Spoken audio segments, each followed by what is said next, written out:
এখন এমন একটা সময় চলে এসেছে জাস্ট একটা কেবল দিয়ে আপনি ল্যাপটপ চার্জ করছেন, 8K মনিটর চালাচ্ছেন, এক্সটার্নাল জিপিইউ অ্যাড করছেন, হাই স্পিড এক্সটার্নাল এসএসডি চালাচ্ছেন, এমনকি ক্যামেরা, ডকিং স্টেশন, ভিআর সব একসাথেই কানেক্ট করছেন জাস্ট একটা কেবল দিয়ে। আর সেটা হচ্ছে Thunderbolt 5।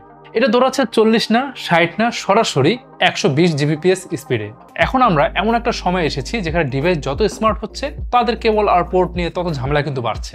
USB A, USB B, USB C, HDMI, DP, PD আরো কত ভেরিয়েশন, কোনটা চার্জ দেবে, কোনটা ডেটা নেবে, কোনটা মনিটর চালাবে, সবকিছু একদম কনফিউজিং। তো থান্ডারবোল্ট আসলে শুরু হয়েছিল এই প্রবলেমটাকে সলভ করার জন্য, বাট থান্ডারবোল্ট 5 হলো সেই ফাইনাল ফর্ম যেখানে পাওয়ার, স্পিড, ডিসপ্লে, ডেটা, গেমিং সব একসাথে। থান্ডারবোল্ট 5 হলো ইন্টেল আর অ্যাপেলের করা কম্বাইন্ড টেকনোলজির লেটেস্ট ভার্সন।